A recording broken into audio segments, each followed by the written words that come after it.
All right. And Matt, it does say you are recording. Good. Okay. So everybody knows that, just so we're on the same page. We are recording because, among other things, anybody who is not able to see the day will need to see it by the, I was doing something else when Keenan gave us. June 5th. Steve's right. It's June 5th. It says we need to create the compliance training program by May 6th. June 5th is when everybody needs to be trained up by. All right. Okay, so it is now 1 minute after 11 o'clock Eastern time, 10 o'clock 10 o'clock Central time, and I'm glad for all of you joining us. Ian's going to be the running the slides, but I've got a backup here if we need to do that. The basic reason, as many of you know, the reason we're doing this, not only is it a good idea, and I do this, Keenan and I have done this webinar for other of our public radio clients. It's a good idea to refresh people on what the underwriting restrictions are. We're seeing the fact that we got a ding from maybe it's a little stronger than a ding from the I got one more coming in from the Enforcement Bureau is an indication that they're taking interest once again in enforcing the underwriting rules. They're responding typically from complaints, but they're not going out and looking on their own. But now we have a active Enforcement Bureau. The head of the Enforcement Bureau is Rosemary Harold, and she is and I don't mean this in a bad way. She's tough. She is a hard-nosed person, and therefore she's tough. We'll leave it at that. We may see similar things again. We at the University of Arkansas are under the spotlight, and so we need to be particularly careful when we're encountering underwriting questions. We've got a system in place that allows a multi-level review of any underwriting issue that comes up. Both Keenan and I probably review 2 or 3 pieces of underwriting copy every week. Sometimes it's 2 or 3 pieces of copy every day. So we've dealt with a lot of issues. When you're in doubt, go first to your manager, then to Steve, then it'll come to me or Keenan, and we will guide you through. So with that as an introduction, we'll go into our presentation, and Keenan will be first up. All righty. Let's get going here. All right. So let's start with the law. For non-commercial educational stations, commonly known as NCE stations, under Section 399B of the Communications Act, they are prohibited from airing advertisements. Now, advertisement means, under the law, any message or other programming material which is broadcast or otherwise transmitted in exchange for consideration, which is intended to, 1, promote any service, facility, or product offered by any person who is engaged in such offering. 2, express the views of any person with respect to any matter of public interest. And 3, support or oppose any candidate for political office. So there's 3 components under 399B here. Either where the underwriting announcement becomes an impermissible advertisement. 1, if it's promoting something, it's goods or services of the underwriter or somebody else. It expresses a matter of importance or interest, or support or opposes a candidate for political office. Now, keep in mind that these 3 components also must be broadcast over the air in exchange for some form of consideration, which we'll elaborate on in a little bit.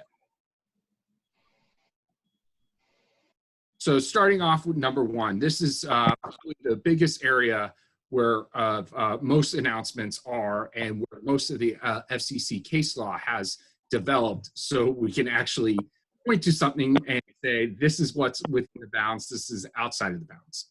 So promotional announcements.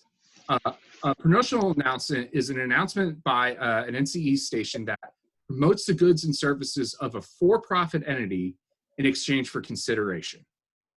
These announcements are prohibited by Section 399B of the Act. Unfortunately, although there's a lot of case law that has developed over time of what is and within the bounds for these types of announcements, they haven't precisely said what is a promotional announcement. So it's up to the station to make a reasonable good faith judgment as to whether or not the announcement is permissible. Let me jump in right there. I'm going to do this to Keenan a lot of times. One of the, just so, because you'll probably in correspondence will be referring to it at various times. I'm sorry, I don't know how to turn off my phone. One of the things that comes up is what we call the Xavier Doctrine. And it was a case involving Xavier University or College, in which the commission said that they're going to basically give weight or accept the good faith determination of the licensee in close cases. Now, it's a very flexible tool that the commission has, because if they decide that the licensee wasn't reasonable, then they say the doctrine doesn't apply. But it is something we cite to on close cases if we believe that a particular piece of copy is acceptable and not promotional. You'll probably find us making reference to the Xavier Doctrine. Back to you, Keenan. Sure. So before we get into what is impermissible promotional announcements, which will be a couple of slides from now on, first we're going to show what is permissible form of an underwriting announcement. The FCC has said certain types of announcements are permissible if they pretty much stick with these features. First is it identifies the donor underwriter. In doing so, the announcement include the underwriter's logos, slogans. It should be official slogans, correct? Right. Of the underwriter. Yeah. They should have used it at some point. But let me also make clear one of the, just because it's a slogan or a logo, correct. If the slogan or logo itself is promotional, the fact that they've used it as a logo or a slogan doesn't give us a free out. The commission has said on many occasions that, yes, you can use a logo, yes, you can use a slogan, but that slogan and logo cannot in and itself be promotional. What's promotional, what's not, that's the fine edge that we have to deal with when we're dealing with specific cases. Back to you, Keith. Yes.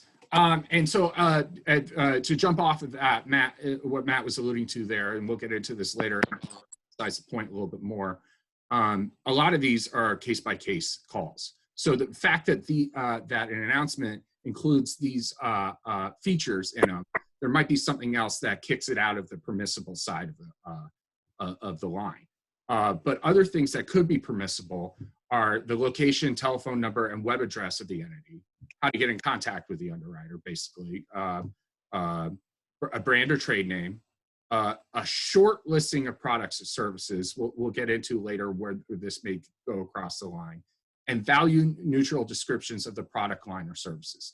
Basically anything that's very neutral, says who the underwriter is, kind of gives it the listener an understanding of who is providing consideration for this to the station without getting the sense that they're trying to sell you something. And once you start to get the sense that they're trying to sell you something, then we're getting over the line into being promotional.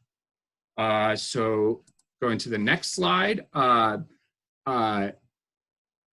Here's some more examples: varied offerings, daily lunch specials, reference to a general type of merchandise offered, professional equipment and supplies, general identification of products, home style food, and value neutral identification of products, dining in or carry out dinners, catering, gift access. As you can see, Quick question.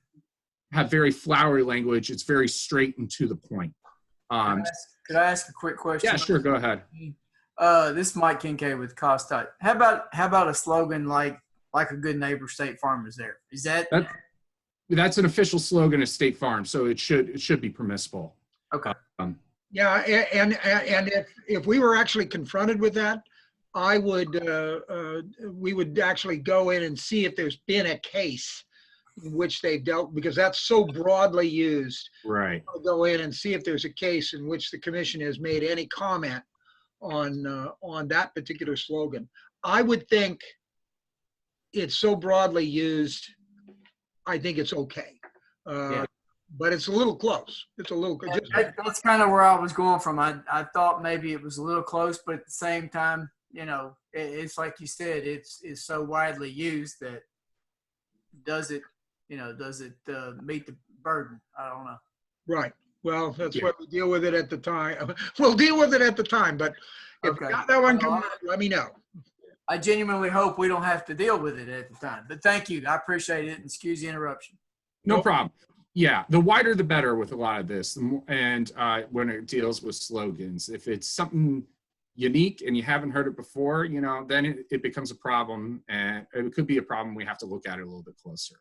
But as you can see from what is more of an identification as opposed to a promotion is, very straightforward, thin language, nothing like overtly getting out there and catchy and zingy. So and once we contrast it here in the next slides or so with what is over the line and impermissible, you kind of start to see what will land on one side of the line and what would be on the other. So the next slide here is what constitutes a promotion, and I'll hand it over to Matt. So one of the things we talked about previously, the list of products and services. You certainly can identify a product and service, but you can't do a menu. And it used to be that, well, what constitutes a menu? I used to say less than 7. Then we had a case that came out, said where the farm workers station got dinged for 5. So to be safe, stick with 3. Maybe 4 if you have it, but I wouldn't list more than 4 products or services in any one underwriting announcement. You can rotate them through a regular underwriting announcement. The other one, Keenan, if you could go back to the previous slide. Sure. The key ones are calls to action. I mean, if anything that says, come on down, come see us, call, those are all calls to action. For more information is not considered a call to action. For more information, see or that, but even then, sometimes I try to cut that out and just give the web address, letting people figure out for themselves that that's where they're going to go.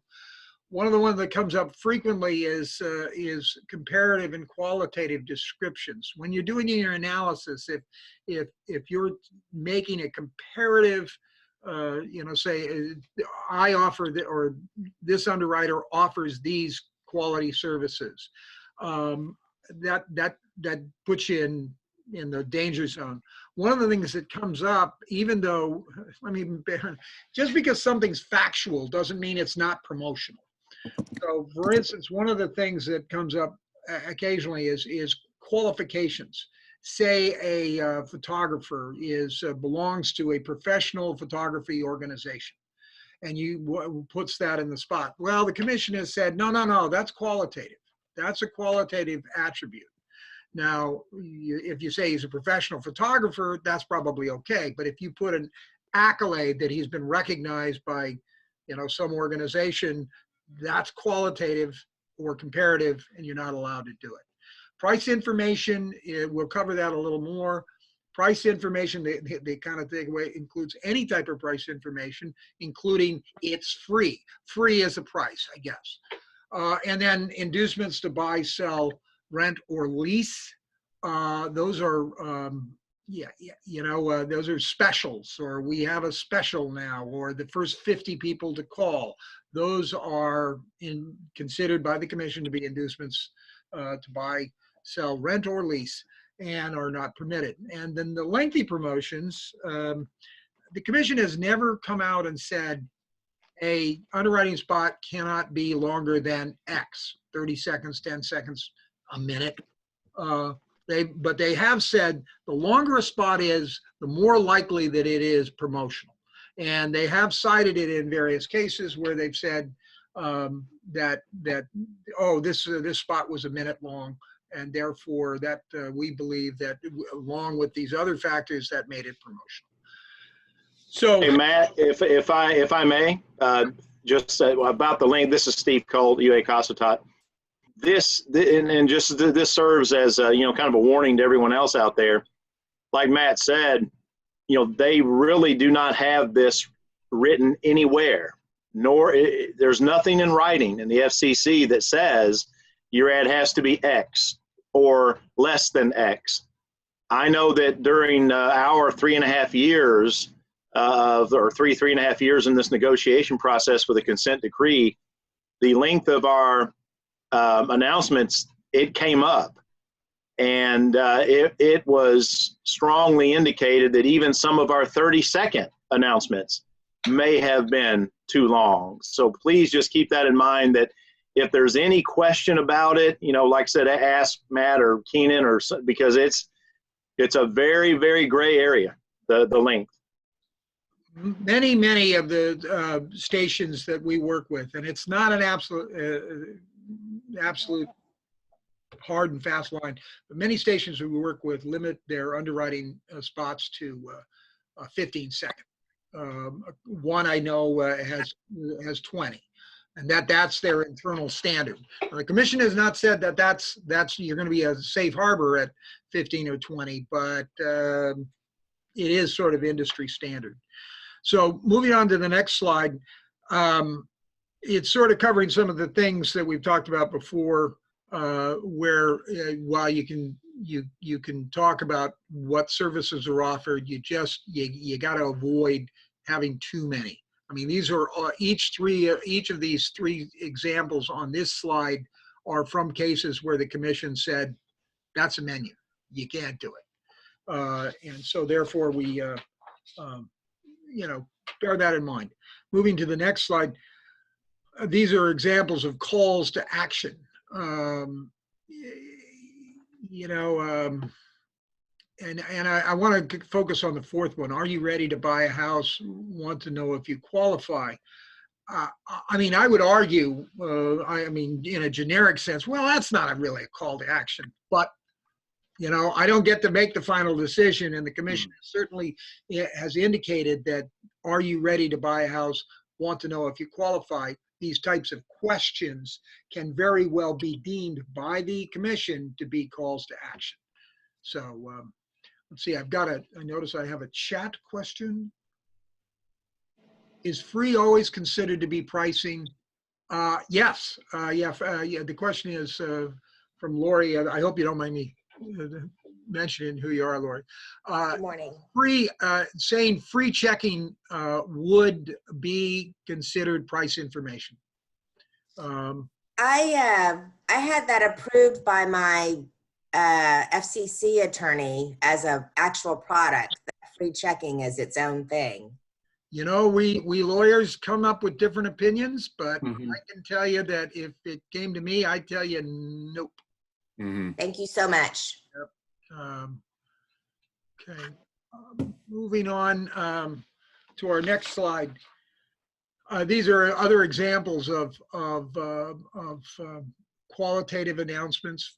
Flexible financing, guarantee is a deemed qualitative, or price information. There's some, whether they put it in one bag or the other is not so important, but they have, they being the FCC staff has said guarantee is considered prohibited. Mentioning discount price would be obviously price information. Well, that's deemed price information. Some of these I got to tell you, are ones that I might fight with. For instance, the fourth one. Well, actually, the fourth one is really pretty comparative. The fifth one, where our aim is excellent and our goal is perfection, that's pretty close. But again, these are taken from cases where the people have been either criticized or actually fined for using cases like this or language like this. I have to say, by the way, just in talking about it, we're somewhat at a disadvantage with the FCC because it's a lot of their cases in the recent year have been consent decrees, such as our case is a consent decree. And indeed, unless you were diving around, you couldn't even find the complaint. I mean, you'd have to work. It's available online. It's available. It can be found, but you'd have to work at it. So we don't have a lot of examples of what the current thinking is from the FCC staff. Most of our actual reported cases go pretty far back. One of the ones that did come up was the farm workers case, where they released a public notice in which they gave a couple of examples of the spots that they found to be problematic, and we're searching out those instances where we can find them. We look back. Sometimes I have to say we look back at cases that are 20, 25 years old to try and get some guidance. Generally speaking, we don't go to the commission staff. We generally try to sort these things out ourselves. Occasionally, I'll go to the commission staff if I have an unusual co-promotion question or an unusual co-promotion question or an unusual situation.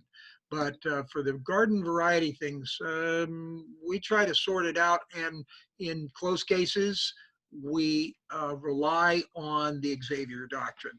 And by doing that, it's a good idea for you, if you wanted to, quite frankly, want to defend a piece of copy, to actually have a rationale that you've written out why it is not promotional, why it is simply identification. I'm wandering off the script a little bit here. The key thing as you're thinking through this is the dichotomy from identification, which is permitted, and promotion, which is not. And that's why we make decisions about whether something's allowable or not.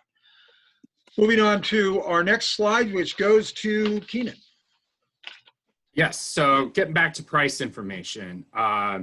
This includes anything that's relevant to a buying decision. It includes specific price information, discounts, and as we discussed earlier, products or services that are offered for free.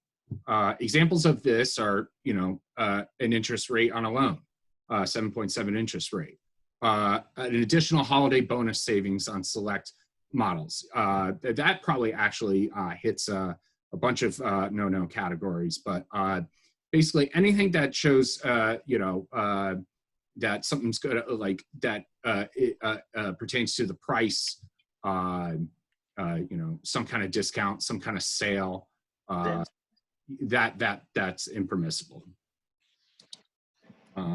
So yeah, price information, it covers a lot of area.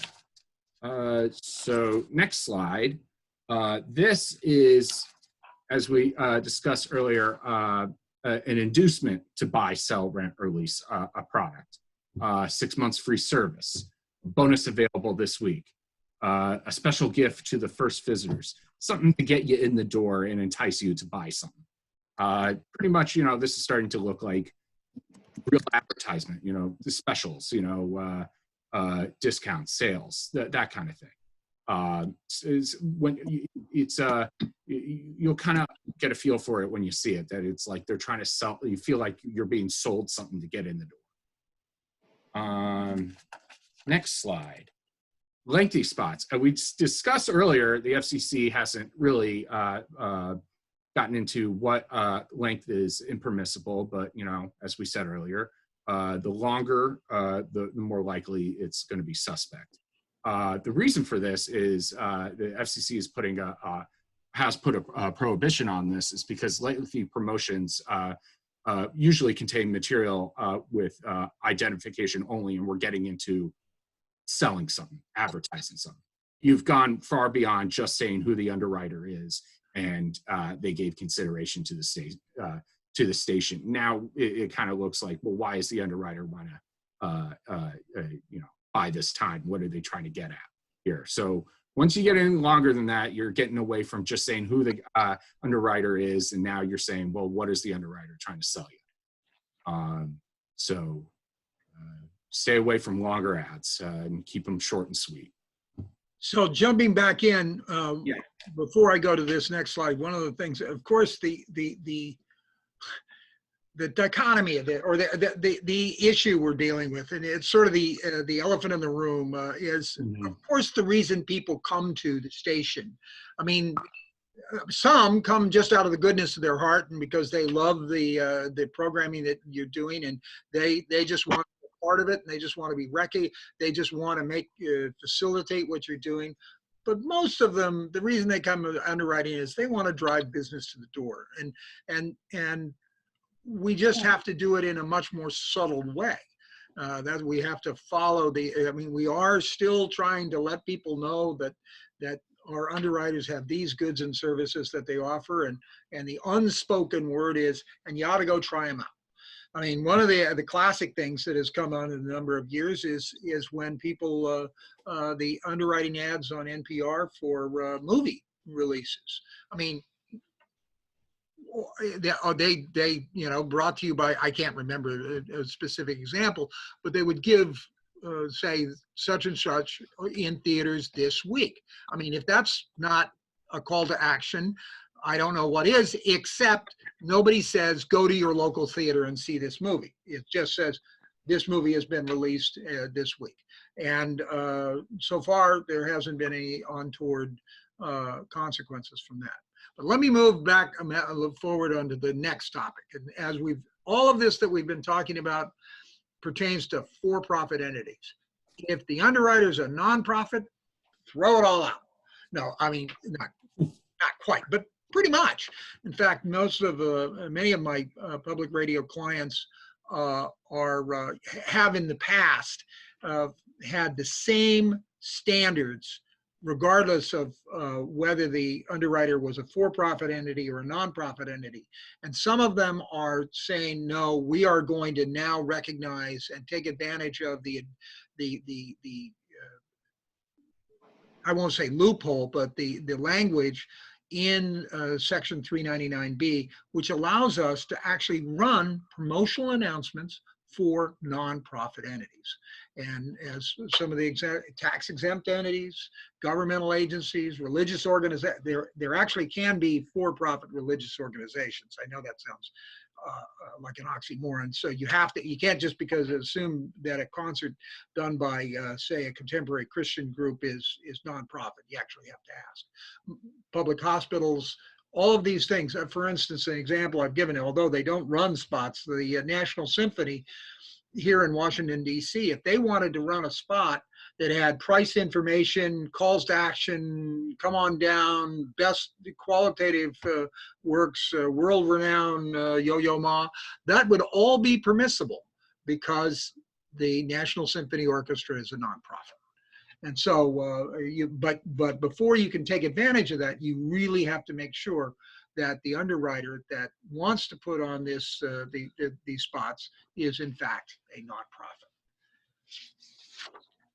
So, and like moving to the next slide, one of the examples is let's say a road show is in town of Hamilton, and it's appearing at the Civic Auditorium, which very well may be operated by a governmental agency, and thus the Civic Auditorium is a nonprofit, but the Broadway play is a for-profit. Now, in those instances, if you were encountering that, please check with us, because we might be able to work out, depending on who the underwriter is, we might be able to work it through. I mean, for instance, if the underwriter in fact was the government-owned Civic Auditorium, maybe we could get it through. But if the underwriter was Hamilton, then we wouldn't be able to get it through, or at least the spots would have to adhere to the normal restrictions on underwriting announcements for for-profit entities. Okay, going to the next slide, I will mention that regardless of for-profits or nonprofits, you do have to have, I mean, part of the reason we're doing this is sponsor ID. If we receive something, consideration, and Keenan, I believe, will be talking about what the concept of consideration is in the next few minutes. It's very broad. If we give consideration, we have to identify who is the person that's providing us that's consideration, who is the sponsor. Okay, now this particular item, let me mention, there is, and I don't know if it applies to any of you, and more we find that it doesn't apply to stations because they don't do this. Sometimes stations have had bulletin boards where or they do announcements about acts that are in town that are being shown, and may even in those announcements say that, you know, this particular group is appearing at the auditorium. Tickets are range from $20 to $40. They're a great group. I think they're really good, etc. That sort of thing. Now, that actually is permissible if the station has not received and does not anticipate receiving any consideration for the announcement. If the station just says, we want to tell people about what's going on in our community and provide them full information, that's fine, as long as the station is not getting anything and is not expecting to get anything. And indeed, it would be in a situation if somebody came up later and said, oh, we want, thanks for the mention, here's some free tickets. You'd be in a situation where you couldn't take the free tickets if you had promotional language. I think I heard a question. Yeah, this is Michael Heblin, news director of KUAR. I don't have anything directly to do with underwriting, except, oh, hang on, let me decline this, except sometimes some hosting on the air and run the underwriting. But I wanted to ask about, we frequently interview businesses for news stories. These are not entities that are paying us, obviously, and we abide by general news ethics. But anything we should keep in mind when we are talking about businesses in news stories? No, well, I would think when you're talking about a news story, I mean, and again, no, I think you're okay. You can talk about what they're doing and what they're, if whatever it is, say the price is something related to the story, and it's not a subterfuge for a promotional announcement. I think you're free to do that. Now, many stations that do that, it's not required by the FCC, but many stations that do that do mention in the story that XYZ is an underwriter of but we have not seen anyone. I've not seen any case in which the commission has come down on a station for its news coverage.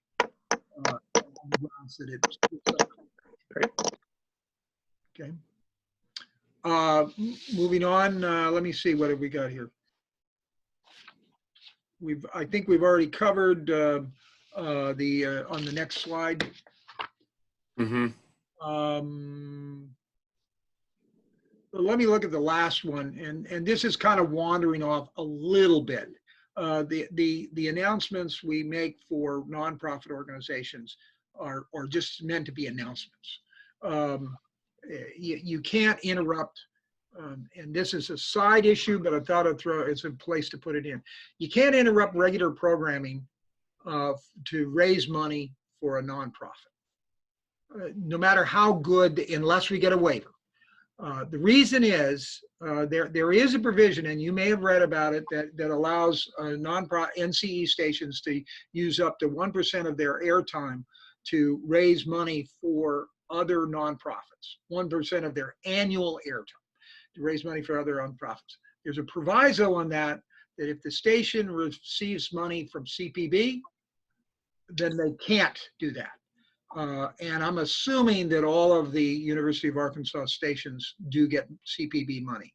So just so, you know, when you think about, you can't do marathons for another non-profit. You could certainly run announcements running for a nonprofit and asking for donations to the Red Cross or whatever, but you can't do a marathon unless we get a waiver. And the commission has been pretty stingy with giving those waivers from time to time. There have been some, but the classic example is a local television station couldn't run the Jerry Lewis telethon, and the local PBS station came in and said, well, we'll do it. And the commission said, nope, we're not going to let you do that, no matter how good a cause it was.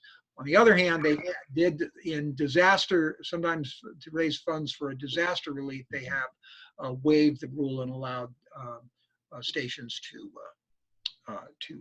raise money from third parties. Again, this provision, the 1% provision allowing third-party fundraising for non-coms only applies to those stations that do not receive CPB funding. So on to what we consider consideration, and Keenan. Sure. All right, consideration. This is the second piece of the puzzle here. The first piece was under 399B, where if the ad is promotional, if it discusses a matter of public importance or interest, or a political candidate. The second requirement for it to be impermissible is that there has to be consideration.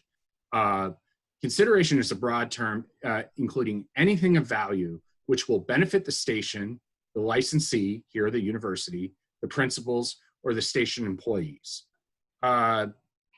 Consideration doesn't need to be provided directly by the sponsor. It can be provided by a third party to the sponsor, or somewhere along the chain where the money comes if there was some form of consideration. Anticipated consideration also triggers a rule. Best example I can give you to illustrate all this is we have a pizza place where the station or one of its employees believes is the best in town, can be promoted on air if the restaurant has not given the station any form of consideration or payment. However, we're going to have a violation arise if someone at the station or on the station's board works for or owns the pizza place. And then we also get into a problem with anticipatory consideration. If the station believes that by saying good things about the restaurant, they're going to receive free pizza at the station in the future. So as you can see, consideration covers a wide area of beyond just monetary payment to the station. It includes funding for programs that are provided on the station, supplying goods and services for use for producing the programming, making in-kind contributions, studio equipment, et cetera, and providing the programming itself. So this is a broad area that goes just beyond giving money to the station. So you have to make sure that there's other types of things that could be provided in kind to the station that you got to watch out for. So we'll just summarize on promotional announcements. Three elements: promotion. It's got to promote. It's for a for-profit entity, and we've gotten consideration, either promised, anticipated, or actually paid. And those are the where it's prohibited underwriting. If you stay away from promotion, you lose any one of those three items, it's permissible. So if it's not promotional and it's for a for-profit entity and we did receive consideration, in other words, the normal underwriting arrangements we have, it's entirely permissible. I want to provide some time for questions. We can do it now or we can pick it up later. I've got a question that says, if the pizza restaurant donates pizzas during a fund drive, is it permissible to thank them on the air during the fund drive? Absolutely. Absolutely, you can tell that they are they're wonderful. Well, actually, you can say thank you so much to Pete's Pizza for bringing us pizza for this fundraise. What you can't do is, boy, it's the best pizza in town. They have a special today that's $9.95. You know, it is in other words, if you get in-kind contributions, you certainly can acknowledge those in-kind contributions, but you're restricted, just like any other underwriting thing, that you can't use qualitative language, calls to action, or other promotional attributes. So be very careful with the thank you and the language in the thank you. Yeah, that's one of the things that particularly accurate when you're doing live things. Correct. Wherever the announcers are have to be tuned into that, and they might even want to kind of write out, even if they write it by hand. They'll need a written script. Stick to the script, and so you can talk. You probably can say that they were very kind. They were nice to bring this to us. You know, I mean, but you can't say, boy, it's the best people. Hey, hey, Matt and Keenan, I have a question or comment.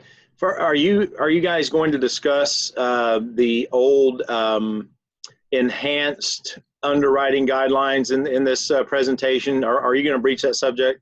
Well, in a sense, everything we've been talking about is the enhanced underwriting guidelines. That is the use of the logos and slogans. Those are part of the enhanced underwriting guidelines. It used to be, there was a time before where the phrase I use is that underwriting was limited to name, rank, and serial number. Where it was thought that you just had to give a plain announcement that we wish to acknowledge support from, Guarantee Chevrolet, and that would be it. But the underwriting and enhancements that we're talking about, that's what we've been talking about through the whole thing. That's come into this. The change we saw was really in the 80s when they allowed the use of slogans. And okay. One of the things. And again, I at the risk of repetition, slogans are great, but the slogan itself cannot be promotional. But I think it's always safe when you agree that, these enhanced guidelines, they are very gray in nature. And, if you're going to venture off into it, I would side with caution. Absolutely, as our experiences demonstrated. I will say, and we'll get into this a little later at the conclusion of it, a word or two can make all the difference in the world. And so, for instance, when Keenan and I are reviewing copy, our objective is not to be Dr. No. We're not trying to stop it. We understand that underwriting is an absolutely essential part of the financial support for public broadcasting. And we're trying to figure out ways to make things work. And sometimes just a little tweak of language and say, if we say it this way, we got the same point across, but we're in much safer territory, or at least territory that I feel we can defend. So let's move on to the next thing, and this is. Can I ask a quick question? Yeah, go right ahead. In the beginning, you said if we have a question to ask our manager and then ask Steve and then ask you guys, we regularly work with Jerry Jacobs on questions. Oh, right. Yeah, right. Yeah. Or go through the chain of command that you mentioned before during this consent decree period. Jerry actually was deeply involved in the consent decree matter. Jerry, by the way, is a good friend of mine. I've known him for. He once almost hired me for a job about 40 years ago, and he's an excellent practitioner. And so I think we've actually got it set up that we go the chain of command is through Steve, then to us. But I hope don't step on a line here, Steve. If you want to talk to Jerry about it, Jerry's fully knowledgeable in this area as well. So, yeah, I would have no problem with that, Nathan, because, Jerry, he was the one that handled this consent decree case for the last 3.5 years for us. and got to know Jerry really well. And he certainly he would know intimately whether, that underwriting was proper or not. And so I think that would be a great resource for this. Okay, great. Thanks. So I was also wondering about like the distinction between underwriting that NPR airs and what we air. There's, we had like, I guess you could call it a customer service complaint about an NPR underwriting about a month or two ago. And it was, I'm pretty sure there was not an issue with the underwriting, but, and we reached out to NPR and they said, no, this is non-promotional, that sort of thing. But if there was an actual legal complaint that made it to the FCC, what would happen if it were an NPR underwriting for us as a local station? We are responsible for everything that goes on our air. And so if a actual complaint was generated on the basis of an underwriting spot from NPR, we would have to deal with it. But of course, we would be on the phone with NPR and say, hey, dude, let's talk about this. Let's get through this. And because, if we're getting dinged for it, probably 30 other stations are being dinged for it too. And we would coordinate with the NPR people in coming up with a response. Because NPR is, both NPR and PBS, well, we don't have any TV people on the line here today, but they have lawyers in their shops, and they do the same sort of analysis that we do to come across things, or to vet underwriting announcements. And we would want to talk to those folks if we got a complaint about something. And if you do get one that please go through the chain. And let's sort it out with NPR and get their rationale. Among other things, if we get their rationale as to why in a close case, why it's not promotional, under the Xavier doctrine that I mentioned before, we could probably rely on that to show that it's a good faith judgment on the part of the people involved in the matter. Okay, thank you. So let me move on. We're going to pivot a little bit to two other elements of Section 399B on the next slide. One, I think, is pretty clear. You can't take underwriting to support or oppose a political candidate. I have had occasions where stations have come to me and said, well, the political campaign's a nonprofit, so therefore we can run a spot for them, right? If the statute ended there, that would be true, but the statute doesn't end there. It's pretty clear. Spots for candidates, you can't do them. Now, that's the A3 section. The A2 one, now you guys may not be having it, but we do represent WAMU here in Washington, D.C. And we deal with A2, the spots that, quote, express the views of any person regarding any matter of public importance or interest. Could you imagine a broader phrase than public importance or interest? I mean, why would you put something on the radio if it wasn't of public importance or interest? But we deal with that language frequently with people that are basically trying to put out a spot that is intended to lobby decision makers and lobby Congress and the federal government. We dance around those issues frequently. You guys may not run into that very often.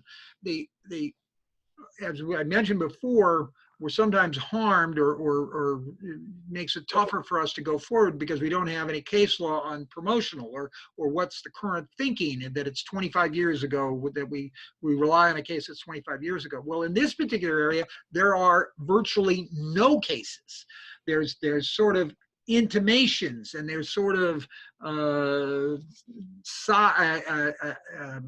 analogies that are drawn from some cases. There was one case in California where a panel of the Ninth Circuit found this particular section of the statute to be unconstitutional, but that particular ruling was reversed by a en banc panel, in other words, the entire court. stepped away from that conclusion. If you run into this area where someone is trying to influence the members of the public on essentially a political matter or some social issue, be cautious. Go up the chain of command if you have any concerns about it. We take the position that it's perfectly fine for a lobbying organization to be an underwriter and identify itself as long as the spot that it runs identifies the organization and doesn't express the organization's view. One thing I will distinguish, this prohibition on the A2 prohibition applies to both profits and nonprofits. We don't get an out on this because the person expressing a view on a matter of public importance or interest is a nonprofit. This still will apply. So let's moving on. I think I've covered on that most everything on that's on the next slide too. Let's go ahead and Keenan, take it from there with the summary. All right. As we've alluded to all along, when you're going through underwriting spots to just determine whether or not they violate Section 399B of the Act, application of these rules is highly fact-specific. And really, it comes down to a case-by-case basis. Just because something similar in a previous case was permissible, there might be something specific about the spot right in front of you that will put it over the line. So each time you go through a spot, you have to apply these guidelines that we went through in these slides to determine whether or not the spot is permissible or impermissible. And just because you ran something before that sounds really similar, you can't totally rely on that. You should use your good faith judgment, obviously, and be and look at the spot in isolation, but be informed by what you've done previously. Because like I said, you can't rely on what happened previously to what is right now. Let me just pop in and don't be, following the procedures that we're just about to talk about. Because we have some very specific procedures that, because of the consent decree we have put in place. We've helped Steve Cole develop these. You have received, I trust, the compliance manual, all I think 57 pages of it. I'm sorry, we wanted to be comprehensive. You can go up that line, and we can, if there's a close issue, don't be overly concerned about cost, because quite frankly, Keenan and I can review these spots in a very short amount of time. It's a rare instance where it takes us more than about 5 minutes to well, maybe 10, including writing up the email. When we get into promotional areas, I will say that, and we haven't been covering promotions here. When you get into promotional areas and co-promotions, those get complicated. And we viewed that as being outside of the scope of this particular seminar, but there may come a time if you wanted to be a co-sponsor of a concert, if you were going to be a co-sponsor or a sponsor of a cruise, boy, all of those details you have to run through Steve and then probably with us, because there's certain ways to do those things that are permissible, and there's certain ways that if you do them, you could wind up in trouble. So the more unusual the arrangement, the more likely that you're going to need to check to make sure that we're doing it the right way. But now we're going to talk about some very specific things. The next section, which Keenan's going to take, is about this compliance manual that we've provided to you. Because of the consent decree, we've adopted some very specific procedures, and I'll hand it over to Keenan. Sure. So as we discussed earlier, as of January 1st, 2020, all the University of Arkansas stations are obligated to follow the compliance obligations pursuant to this consent decree with the FCC. At the core of this, the university is required to adopt a multi-level review procedure of all underwriting announcements to ensure that they comply with Section 399B of the Act. To do this, the FCC has required us to, the university, to appoint a compliance officer. That is Steve. He is going to serve as the compliance officer for the consent decree. We've also created, pursuant to the consent decree, underwriting compliance checklist, which covered employees have to follow in order to determine whether or not a spot is permissible under the Act. And the consent decree also distinguished between prospective and existing underwriters and the obligations of the university in reviewing and drafting spots for the underwriters. Under the consent decree, the university is not required to draft spots for existing underwriters, but going forward, any prospective underwriter that you engage with for the first time and after that, you must draft all the spots pursuant to the rules, get their approval, get the station managers and the compliance officers' approval, and then have them produced and ran on air pursuant to the approved a copy. We'll also give you some training on how to obtain approval. What the system here is we have on place on paper through the chain of command.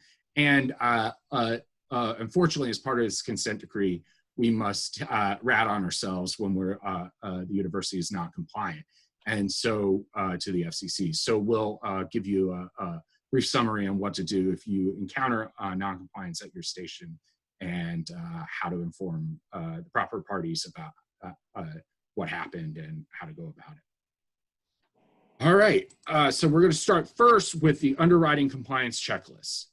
This slide is just a very, very straightforward summary of what is more detailed in your compliance manual at Appendix C. So basically what we have conceived is you would follow this checklist for each spot you come across, whether or not you're reviewing a draft spot given to you by an existing underwriter, or you're sitting down and writing the draft yourself for a prospective underwriter. Step one is to determine whether or not the underwriter is engaged in a for-profit business. If they're a for-profit business, we have to, that's when the promotional aspects of these rules come into play. And as we said earlier, the political and public importance issues are going to apply whether or not the underwriter is for-profit or not for-profit. So step two, with that in mind, determine whether the underwriting announcement either promotes the underwriter's products or services based on all the categories we talked about earlier, or references political or public importance issues. Again, this second category applies to both for-profit and not-for-profit entities. Then, this is the key step. Step three, determine if the announcement was provided for in exchange for consideration. If there's no consideration, it's okay. If there is consideration, then we got to make sure we stick with the guidelines. The result here is the underwriting announcement is impermissible if it contains either promotional language with respect to a for-profit business and is aired in exchange for consideration, or it contains language concerning political or public importance issues and is aired in exchange for consideration, irrespective of whether the underwriter is a for-profit or not-for-profit entity.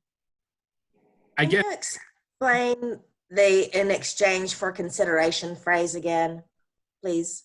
Sorry, exchange for consideration is, when you're a lawyer, it's pretty much ingrained into your brain from contracts law, your first year of law school.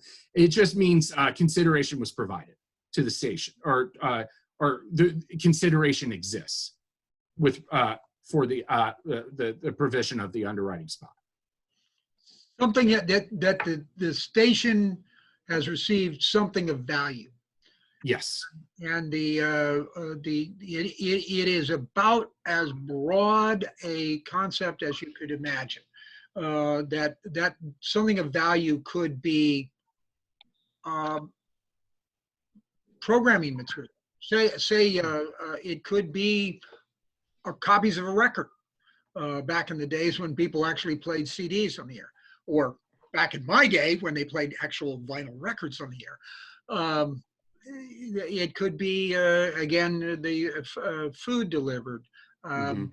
We don't. Does consideration include the donation that a business makes to public radio for us to acknowledge them on the air? Absolutely. Thank you. Absolutely. Yeah. That is Money. Yeah. the quintessential view of consideration. Okay. Go ahead, Keenan. Sure. Thank you for clarifying that. The concept of consideration, it can be quite nebulous. Moving on. So as I alluded to earlier, the consent decree is forcing us to make a distinction between how we approach working with existing underwriters that have worked with the stations in the past, and prospective underwriters which have yet to work with this station. Unfortunately, the consent decree does not provide a very specific term to use of when a prospective, who a prospective underwriter is, whether it's as of the effective date of the consent decree or from the date of this training session. Basically, just use your good judgment, and it's anybody the station has not worked with before in doing an underwriting stop. So in order to work with prospective underwriters, a prospective underwriter, the university is required to comply with 3 obligations in order to air their spots. The university is required to draft all underwriting announcements for the prospective underwriter's approval. Second, all underwriting announcements for the prospective underwriter are subject to the review and the approval of the university before airing on any of the stations. The university shall not air any underwriting announcement for a prospective underwriter if it violates the underwriting laws and the university's underwriting policies. What is key here with prospective underwriters is before you engage with an underwriter in developing their spot and moving forward with the relationship, we're going to have them sign and return a copy of the prospective underwriter's letter, which goes through briefly the obligations of the university to abide by the consent decree and for the underwriters to cooperate with the university in complying with the underwriting laws. Hey, Keenan, I don't know, and I'm sorry to interrupt, but I don't know if we added this at the beginning, but all of these checklists, all of these things are in the appendices of the compliance manual. Yes. But all of these are there for us to use. I think Matt and Keenan, y'all provided these as a template for us Yes. that we can use, and just change the name and use them. But they're all in the appendices. Yes. And to that effect, Steve, as I just realized, the template for the prospective underwriter's letter currently is in PDF, so that isn't very helpful when you have to go in and change the No. somebody's name. So I'll shoot you a Word version of the letter so it could be easily used by everyone. Please do. Yeah, no problem. So the letter basically, we send it to the prospective underwriter saying, hey, this is what we have to deal with. You have to cooperate with us in abiding by the underwriting rules. And we will only air your spots if you play by our rules. And if they don't want to do that, if they want to go a different course, the university unfortunately cannot engage with them. So, and you cannot air and produce any spots until you get a signed copy of that letter back. And a copy of that letter is given to Steve to keep for record keeping for the university. Did you say if that's moving forward, or do we need to backtrack and get these for everybody we're already doing underwriting with? You don't have to do it for everyone you're already doing underwriting with. Basically, everyone going forward. And honestly, the notion of who is exactly your prospective underwriter, Matt and I and Steve should probably decide when to set a date of if we do have to backtrack. because unfortunately the consent decree does not specifically define that, saying anybody that for the first time as of January 7th wants to start running announcements on the station is a prospective underwriter going forward, or is it from today, or is it from 3 months from today? It doesn't say. So that's something Matt and I and Steve will iron out offline. Certainly, if somebody was an underwriter prior to January 7th of this year, they qualify as an existing underwriter, and we don't have to go get the letter from them, etc. Yeah. But maybe it'd be a good idea to backtrack all the new underwriters that came to the university after January 7th, just so we have something in writing. But that's something we can figure out later. But from now on, going forward, any new underwriters coming in the door, they have to sign this letter. Sorry, one of the parts of that question would be like, if somebody underwrites with us annually, but does that mean that they're an ongoing underwriter if they redid their annual contract between the 7th, and now? I think they would be we would consider them to be an existing underwriter. Correct. We would not need to go through that additional step. Correct. Is the document considered a binding legal contract, or is it a letter of agreement? I would say it's a letter of agreement. It is not. I think it's inconceivable that that we'd ever go and try and enforce it against them, or they against us, because it's more something that we're having to do to demonstrate to the FCC that we're paying attention to and adhering to the underwriting laws. It's not so much as it's just an acknowledgement that everybody's paying attention to this. So if someone were to be spooked, I have to have my legal team look at this, we could say, no, don't be alarmed. Don't be alarmed. This is just, you could just say, this is a stupid requirement that the FCC is making us go through. So, that's qualitative. Thank you.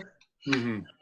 Yeah. So hopefully that doesn't scare them off. Sorry, can I ask one other thing on the process of the form?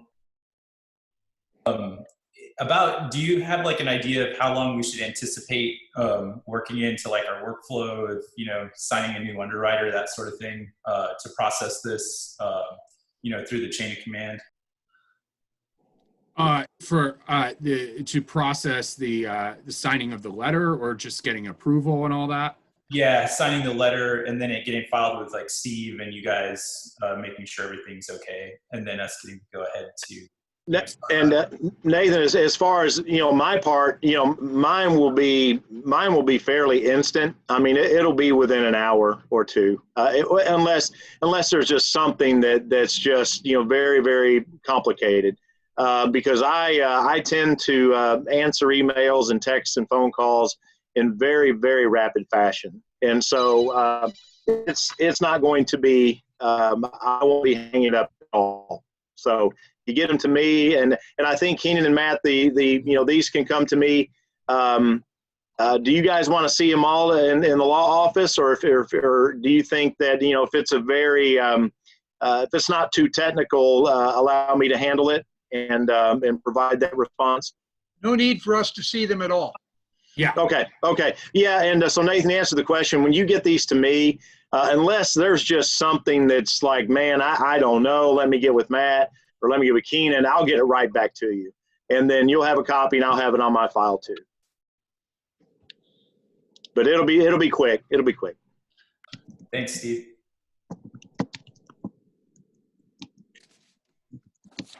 I mean, guys, the way I look at it, 99.9% of all that we have done and are doing, we're following this anyhow. Now the FCC is making us document these things. Right. But, I mean, we're doing these things anyhow. I mean, our copy generally, I would think, is okay. But this is just, like I think Matt said it best, just some stupid things that we that we have to do. So, but I guess we're not stupid. We need to do it, but we don't like it, but we'll do it. Yep. All right. So we're going to move and discuss how to review underwriting announcements with the existing underwriters. As we said, it's definitely anyone from that the university has worked with prior to the date of the effective date of the consent decree. Still, we must review all their spots for compliance with the underwriting laws before we air those spots on the air. In order to do so, every underwriting announcement that the university will intend to that the university intends to air should go through 2 filters. One, follow the underwriting compliance checklist in Appendix C, and then when things get for you in your immediate review, refer to Section 4 of the Compliance Manual for further guidance as you've walked through these things. Section 4 is basically in prose form of the earlier slides that we looked at about, what call to action, qualitative versus comparative descriptions and examples. All of that is provided to you in the compliance manual. So when you're sitting down reviewing these spots, have both, ideally have both the underwriting compliance checklist in front of you and Section 4 of the compliance manual to refer to check yourself. To that effect, impermissible underwriting announcements, when you go through and they don't comply with the rules, have to be returned to the underwriter for revisions. And then once the underwriter provides you with revisions, cover employee would then review the revisions for compliance. If everything looks good after revisions or no revisions, the underwriting announcements are then forwarded to the station manager and/or compliance officer for approval before airing. So the station cannot air anything until the station manager and/or compliance officer signs off on it. Hopefully that process will be quick. Yes. Especially for garden variety, as Steve said, 90, you're almost always in compliance anyway, but it'll go through the station manager, will look at it. If the station manager, Keenan, you'll correct me if I'm wrong. Station manager on ordinary ones has authority to say, yeah, fine, go ahead, produce it, run it, off you go. The station manager is supposed, in close cases, is supposed to refer it to Steve. If for some reason, Steve's not available to do that, or the station manager is not available, you could go directly to Steve. We've got a question here. When does this process start? That would be now. Yeah, right away. Right away. As hopefully, if you got something in the works that you that's sort of halfway in between, that you go ahead and comply with these procedures going forward now. Go ahead. Back. Yeah, and I think that's the main point, Matt and Keenan and everyone, that we're already doing these things. More than likely, I don't know a percentage, probably 90-95% of the announcements that are running probably do not need to get review beyond the station manager, just because, we know this business, we know what we're running. It's just that those are going to fall into a gray area. Those are the ones we probably really need to scrutinize a little more, because there are people out there that would apparently love to file complaints. And so we want to make sure we're doing everything right. Correct. Okay, so with prospective underwriters, cover employees are going to be drafting all the underwriting announcements before they're aired. So basically, the way we conceived of it is the prospective underwriter either comes to you with an idea or even a copy. Still, that means that the cover employee has to draft it before it gets aired. In order to draft it means that you're going to do the same thing you would do when you review a draft of an underwriting announcement from an existing underwriter. You're going to use the underwriting compliance checklist and refer to Section 4 of the compliance manual to ensure that the copy complies with the law.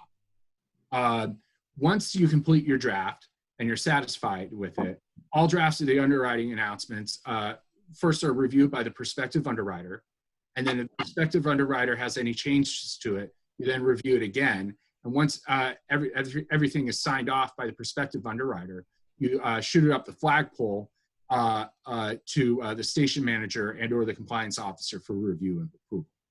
So the only difference here between existing and prospective underwriters is, one, you're just reviewing a draft provided to you from the existing underwriter. Here, you're actually actively drafting it, as the consent decree requires. The consent decree is specifically requiring the university to draft all underwriting announcements provided by prospective underwriters. So next slide is, we're going to discuss how you go about obtaining approval for all underwriting announcements. Once you get an announcement and you're satisfied with it, you're going to run it up the flagpole to your station manager, who is in turn also going to use the compliance checklist and section 4 of the compliance manual to make sure it complies by the underwriting rules. And any close calls, as we said earlier, he's going to, he or she, the station manager, is going to go to the compliance officer for further review and approval. If a station manager deems that the spot is impermissible, the station manager will inform the covered employee of the fact, whom in turn is going to tell the underwriter that we're going to need to revise the underwriting announcement so it's compliant. Then you go back through what we discussed on the previous slide of reviewing revised copy and sending it back up to the station manager for approval. Permissible copies, the station manager goes through and says everything looks okay, it complies with the underwriting laws. The station manager will let the covered employee know. Then the underwriter is going to produce the underwriting announcement as approved, and then the station will then air the underwriting announcement as approved by the station manager. So we're at the end, folks. I think you went the wrong way there. No. Oh, yeah, no, I'm right. You're absolutely right, Keenan. You got the right one. And I'll wrap this up now. And this is, if after all of that, something goes wrong, and I can't imagine what, either somebody was rogue or we just screw up. Under this consent decree, we got to rat ourselves out, as Keenan most delicately put it. If that happens, you need to let Steve Cole know right away. And then Steve and I will, and Keenan will get together and figure out what we're going to do with it and how we're going to respond to it. Let me say this. We don't want that to happen. The consent decree was, to say it mildly, was a real kick in the head, financially, both in the time that the money that the FCC is extracting us, and the time and legal fees that have been associated with trying to negotiate the consent decree and then dealing with the compliance with the consent decree. So it is extreme. I can't underscore how important it is that everyone comply with these requirements, comply with the underwriting laws. But if there is a screw up, let us know. It'll be better. If there is a screw up, it's much better if we bring it to the commission's attention than if some, quite frankly, enemy of the station brings it to the commission's attention. So with that, we're ready for any additional questions you have, or to let everybody go for an early lunch.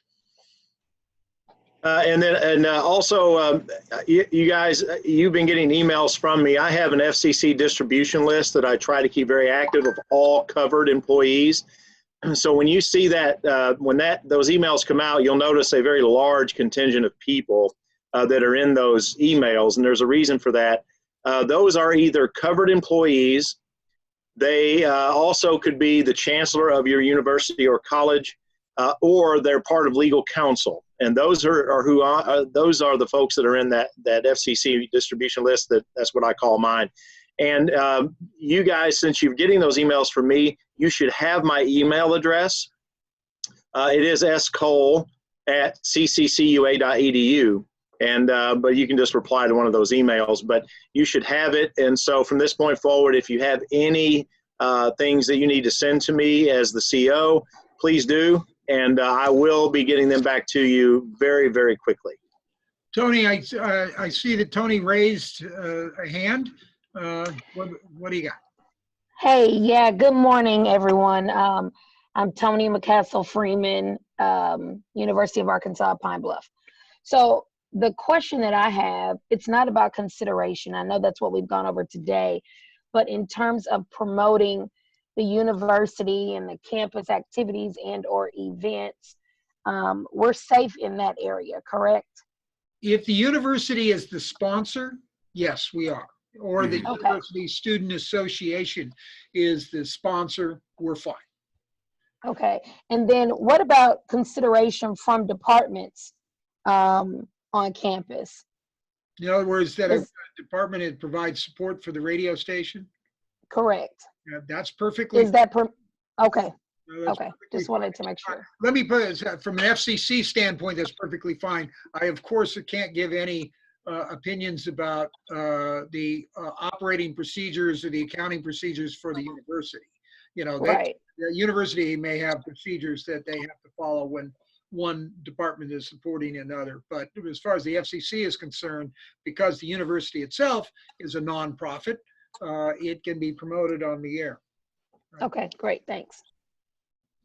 Quick question on that. Is it not also the case that it can also be promoted because it's the licensee? Correct. That's correct. Yeah, there are, okay, let me get some, there are some really old cases where there's some confusion about, let's say if you wanted to go, now I don't want to wander in the woods too far, but let's say you wanted to go on the air and do a marathon to raise money for, I don't know, the athletic department, or something like that. Would that be permissible? It's a real tough case because some of the old case law said that interruptions in regular programming to raise money have to be for the station as opposed to the university generally. Now, I've never run into a question like that with respect to a state-owned, a state university. I have run into the question sometime where a private university said, well, we want to have a marathon that raises money for our college generally. And we've said, not really permitted. You can't, you really need to, if you're going to have a marathon, if you're going to interrupt regular programming, the support has to go to support the station as opposed to the licensee generally. But spots are just perfectly fine. Okay.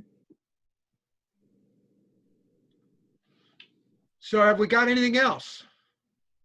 Yeah, sorry. I had another question on the, we have the county clerk in town is an elected official, and we have these 1-minute spots that we do on a variety of issues. They're totally educational, non-promotional. Mostly they're just, really they're all nonprofits and university departments that do them. But the county clerk being an elected official, would you see any issue with that? And then like if we did the spot, and this is not for consideration, but then say down the road, the county clerk's office wanted to underwrite spots about, you know, how to register to vote or something like that. Would that be a problem? Well, okay, I love it because that's kind of a multi-level. Yeah. If the county clerk is a candidate and you give the county clerk time to do this 1-minute spot, and the county clerk has an opponent, that opponent is entitled to equal opportunity. And you would have to put it into your political file. Mm-hmm. The way it would work, if you put the county clerk, even if it's for free, you put the county clerk on the air, even if the county clerk's not talking about his or her campaign, it still would be to use the political language, a use, and therefore it would trigger an equal opportunity. So you would put a note in your public inspection file, and you would have to do it within 1 business day, that the county clerk appeared on the air during this time. And then if within 7 days of that, the last appearance of the county clerk, that person's opponent wanted a equal time, as it said, you would have to give that other person equal time and they'd get to say about anything they wanted. But that's only during an election period, right? Only during while the county clerk is a qualified candidate. So if it occurs after the election, then you don't have to worry about it at all. If it occurs before the candidate, before he has an opponent, he or she has an opponent, you still have to put it in the political file, but you don't have to worry about it. Yeah, that pretty well covers it. But just so it emphasizes, if you give, as opposed to a news interviews, you don't have to worry about any of this stuff. But if you just get a person that is a candidate appears in your air, and they're basically developing their own copy. It's not like I said, it's not an interview, then that's a use. And if it's during the campaign period, it counts as it has to go in the political file, and it's eligible for equal time, or more precisely, equal opportunity. Okay, thanks. For a 7-day period. If you don't, you are not obligated to notify the opponent. You just wait for the opponent to react. Okay, thank you. Okay. My question is about the drafting process of the underwriting script. Okay. If they send me something first, is the cutting and pasting of that into the script software, does that count as me drafting the script? I'm going to take the position that yes, that counts as your drafting the script. They told you've gone through it and you've read every word of it. You've decided yes, and you've gone through the checklist and you've complied with everything and you said yes, this is okay. The fact that they gave you a draft to start with is fine. Thank you. And we're going to be doing this for both the for-profits and the nonprofits, correct? For anything that's an underwriting spot, it's going to be a lot easier for the nonprofits, but, and let me actually ask, does anybody have an internal policy where they've decided that the nonprofits and the for-profits are going to be treated exactly the same? No, because our nonprofits get 30-second spots, and then if we stick to 15 seconds for for-profits. Okay. All right. We treat it as a style that we want it to sound the same in the same style for the nonprofits. But they do get different consideration. Okay. Well, if that covers the waterfront, we really appreciate you taking the time to be with us. This will be available. We're recording it, and it will be available for anybody who needs to watch the recording. If you have a new covered employee come in, that person will need to watch this training program. I believe they have to do that within 30 days. Keenan, can you quickly summarize who are covered employees? Sure. Let me give you the definition. So, and this is all in the underwriting compliance manual. The definition of covered employee says that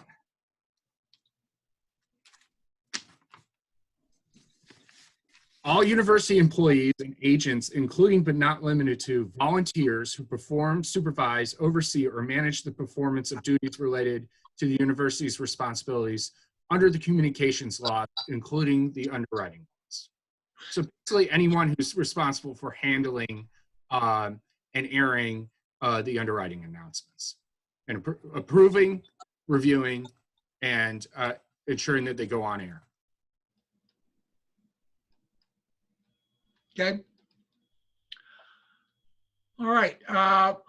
Unless there's anything else, we thank you for your time, and we wish you good luck, and we'll hopefully be talking to you soon. Thanks a lot. Thank you, All right. guys. See you guys. Bye-bye. Bye-bye.